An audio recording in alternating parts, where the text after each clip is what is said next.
Welcome again to my backyard. Again, this cold, wet morning of November 1, the day after Halloween, for a defining dissociation talk. We'll again refer to our pumpkins, but this time to define a distinction in dissociative experience between negative forms of dissociation and positive forms of dissociation. This distinction between negative and positive dissociation is really borrowed from the psychosis literature, where for a long time there has been the distinction between positive symptoms of psychosis and negative symptoms of psychosis. Similarly, in dissociation, this distinction might have merit. What it really boils down to is that positive signs or symptoms are those that the person with the disorder, be it dissociation or psychosis, does experience, that comparably a person without the disorder does not. So these kinds of experiences essentially are added to normal experience. Normal experience does not include them. So they're positive, they're added to the experience of normal waking consciousness. The opposite to that, negative signs and symptoms, are those experiences that are normally part of normal waking consciousness, but they're subtracted away. They're taken out of experience, such that the person with the disorder, be it dissociation or psychosis, does not have that experience, lacks that experience that people typically have in normal waking consciousness. Let's begin with the positive symptoms of dissociation.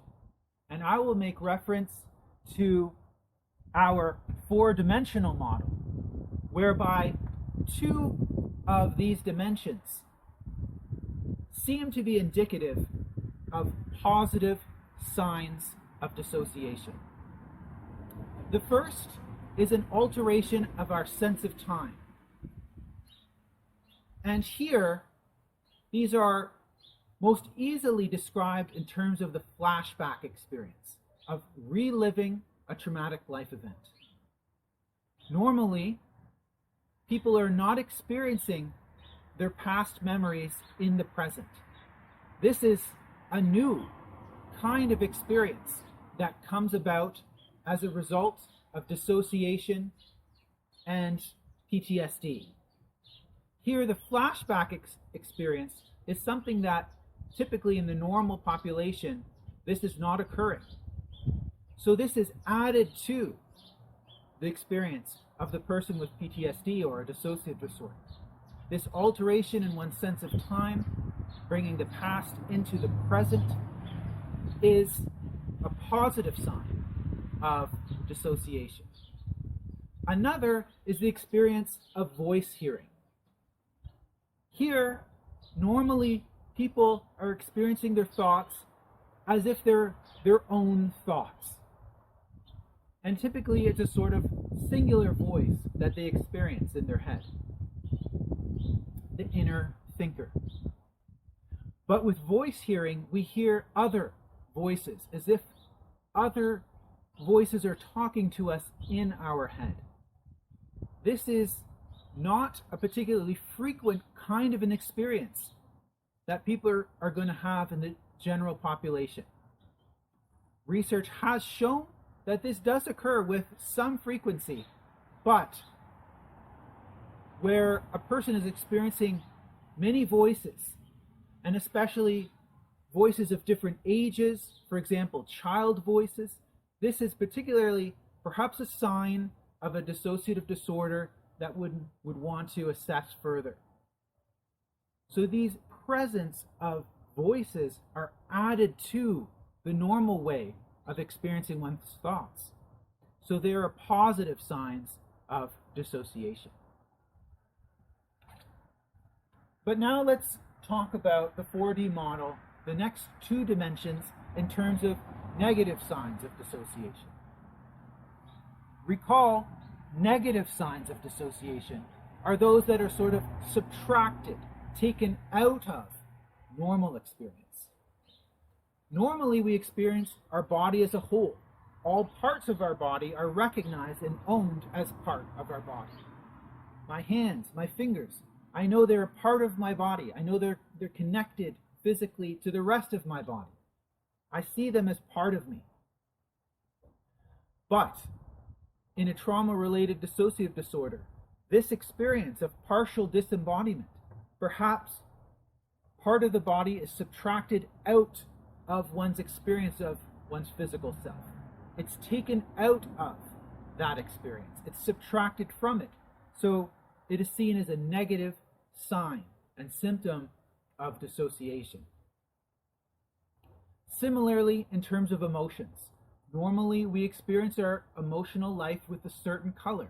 We may feel good, we may feel bad, and there's an ebb and flow to those fluctuations. We experience different emotions at different times, depending on the context. But in dissociation, emotional experience can sometimes be subtracted out, and one is left with a markedly pronounced experience of emotional numbing. There's just a flatness. There's a lack of color. Emotions are taken out. I no longer feel. This could be a negative sign of dissociation in respect to emotional experience. So to conclude, in this defining dissociation talk, we've made another distinction. We've differentiated between the positive symptoms of dissociation and referred to flashbacks and voice hearing as examples coming from the four-dimensional model. We've also referred to negative signs of dissociation, where our examples from the 4D model were the alteration in one's bodily experience, partial and full body dissociation, depersonalization, and the subtraction out of the color of affect and emotional experience into a markedly distinct experience, that is, of emotional numbing. Thanks very much for your attention during this talk and for joining me in my backyard to discuss defining dissociation.